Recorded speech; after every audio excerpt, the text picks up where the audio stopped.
que ya llevamos 3 años funcionando, haciendo talleres y exposiciones, pues conseguimos en su momento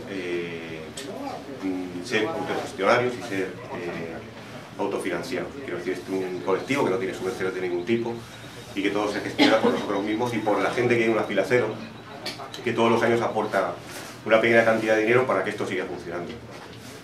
Obviamente es un día muy importante porque es la primera vez que tenemos una exposición dentro del documentalismo, que es la fotografía que más nos gusta, o que es la que apostamos por ella, porque creo que la fotografía documental, o creo que la fotografía encontró su propio lenguaje, un lenguaje muy fotográfico, digamos, predominante, dentro del documentalismo, ¿no? Y en este caso creo que también sirve para un montón de cosas, no solamente por una cuestión estética, sino por una cuestión de divulgación de una serie de cosas que normalmente no las vemos en los medios de comunicación, más media, digamos, ¿no? No sé, concienciar a la gente por medio de la fotografía, por medio de cualquier tipo de manifestación artística, digamos, entre comillas, creo que está muy bien porque sí que se pueden hacer otro tipo de cosas, no solamente fotos, ¿no? Sino apoyar o ser consciente de que esto está pasando en el mundo y que a 2 horas de aquí tenemos o van a empezar a ver casos que podemos ver en esta fotografía. No sé, yo creo que David, que no le doy las gracias por venir, por estar en nuestro colectivo, pues creo que contará mejor que yo, porque yo tengo poca idea, ¿no? Pero sí que hay un montón de enfermedades, hemos estado hablando antes un rato, ¿no? No solamente provocadas por estos bichitos que se nos van metiendo en el cuerpo, ¿no? Sino que también, por otra parte, los regímenes, como el capitalismo, como las dictaduras y tal igual, sí que abandonan a esta gente, siempre son los más pobres, como podéis observar, ¿no? A los ricos no tienen estas enfermedades, ¿no? Pero bueno, como Petrote, no voy a dejar de abrir. Entonces, bienvenidos de nuevo, chicos, y muchas gracias por asistir, os dejo con él, y bueno, a vuestra disposición está para que cualquier cosa. David, adelante. Vale. Hola, muy buenas a todos, y yo soy David, gracias por haber venido, ¿no?, a esta exposición, y gracias a vosotros, al hombre, por haberme invitado y demás. Y darle forma un poco a este proyecto, que es la primera vez que se expone, no lo había sacado nunca así en completo hasta ahora, nada. Y quizás es uno de los temas que más me ha interesado o que más he ido siguiendo a lo largo del tiempo, ¿no? Quizás imagino que porque al ser un tema que, según lo he ido presentando muchas veces en medios o en sitios, tenía poca repercusión. Bueno, ha tenido repercusión más en medios extranjeros siempre, que España la verdad es que le da igual todo. Y entonces, como me preguntaba muchas veces, ¿no?, de por qué quería seguir haciendo estos temas que tampoco se podían realizar. Pues supongo que porque me interesaban mucho, porque precisamente seguían, la malaria sigue, el SIDA sigue, la tuberculosis sigue y cada vez es más mortífera. Y entonces creo que hay que seguir hasta que se acaben. Igual que el médico sigue investigando y hay médicos de Médicos Sin Fronteras investigando el calazar en cualquier parte del mundo sin saber si van a encontrar una solución, pero no cejan en su empeño. Yo creo que el fotógrafo debe de seguir haciendo fotos de lo que considera que es una realidad que no debe de existir hasta que desaparezca. Yo, cuando muchas veces me preguntan que por qué hago a lo mejor este tipo de fotografía más cruda, más documental, digo, pues porque existe, y a mí me encantaría no tener que hacer este tipo de fotografía, porque a mí me encanta el paisaje y otro tipo de fotografía, pero me llama de alguna manera en el corazón, no sé, no puedo dejar de hacerla hasta que deje de existir. Entonces aquí un poco en el proyecto lo que veis hoy son 4 enfermedades concretas, tal y como la veis puesta. Quizás no, la que primero hice es malaria, luego el VIH, el SIDA, luego me fui a India a hacer el calazar y luego tuberculosis, ¿vale? Son distintos tipos de olvido, quizás, y distintos tipos de lucha. Este quizás es el tema con más esperanza, a la vez el más triste, y el que tiene un tipo de olvido que es el olvido humano, ¿vale? Cuando traté el SIDA en Uganda, la parte de esperanza es un grupo de mujeres que en un momento determinado se unen para luchar contra el estigma que tienen, porque el SIDA tiene un gran estigma en África, que se ha visto mucho ahora también reforzado cuando ha habido esta enfermedad que se llama el ébola y demás.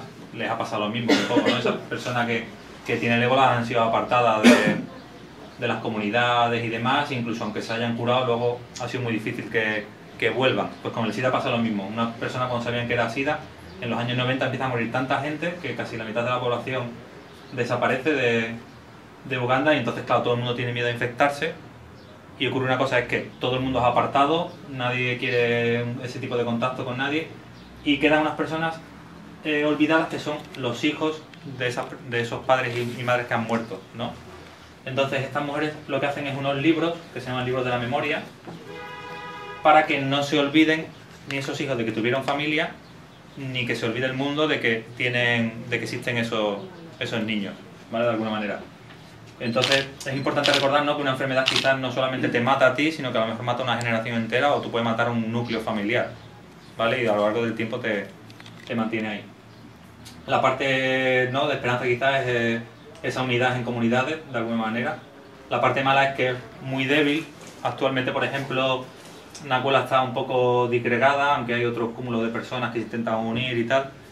Y está volviendo mucho el estigma, porque hace un año nosotros... Este quizás es que me toca más un poco porque cuando nosotros fuimos a realizar este proyecto, fui con un compañero, con Álvaro.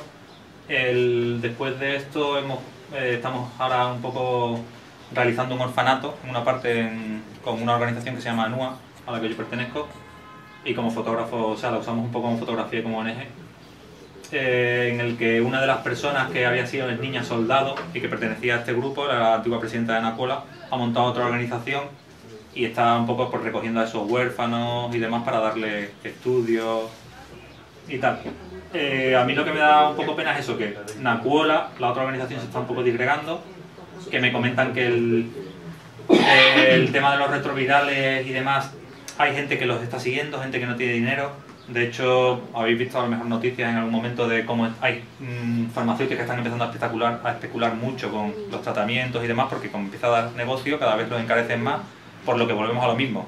Si llegó un momento en el que existía un tratamiento por fin que podía dejar estabilizada el SIDA, si tú empiezas a subir el medicamento porque ya es un negocio, porque el SIDA es una enfermedad que se extendió a todo el mundo, estas personas que no tienen recursos son los últimos que van a conseguir ese tratamiento, por lo que van a volver a que ese SIDA les acabe matando, de alguna manera.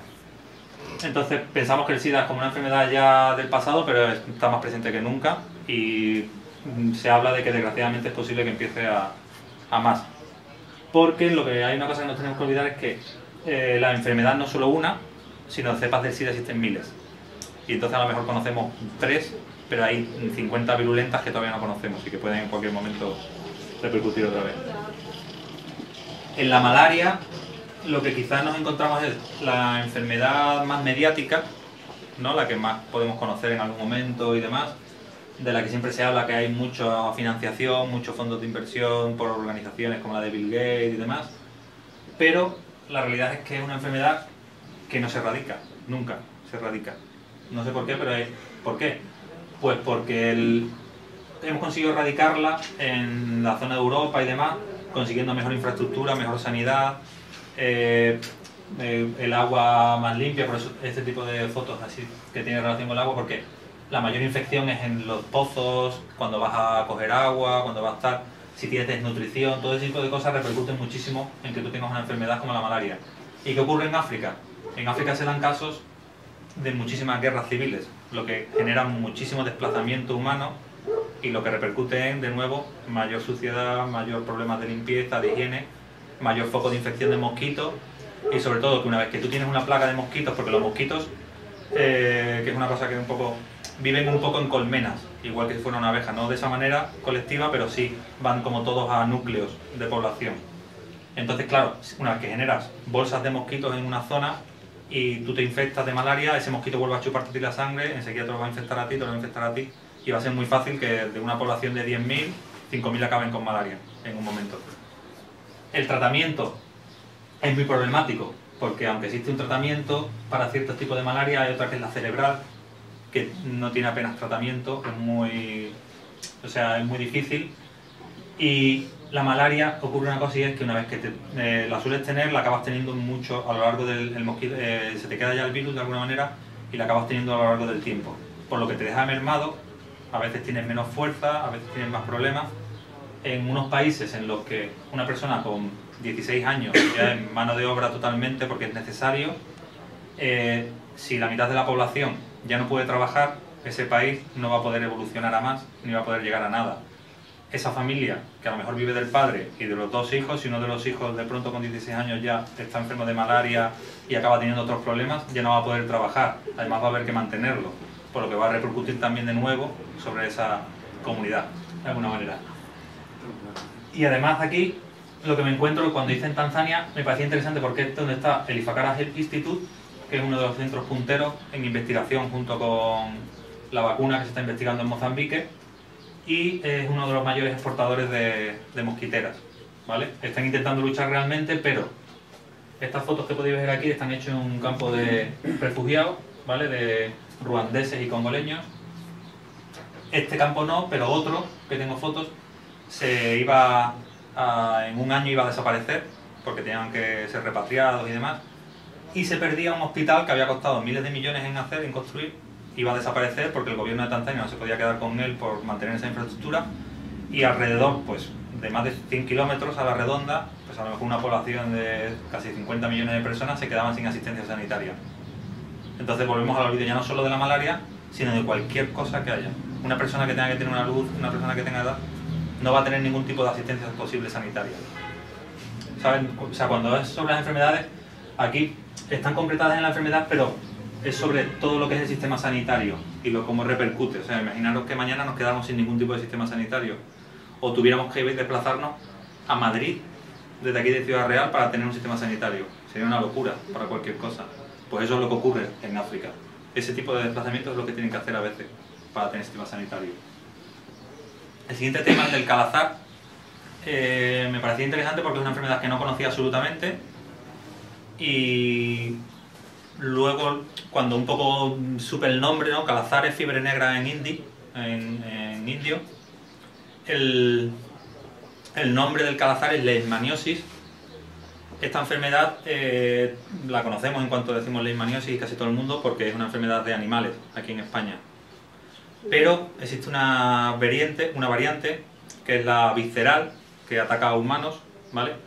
Que aquí en España yo creo que se habrá dado un caso, como mucho, no sé, no tengo los datos exactos, pero que sin embargo en sitios como Sudán, África, o sea, sí, Sudán en la zona esta y en África era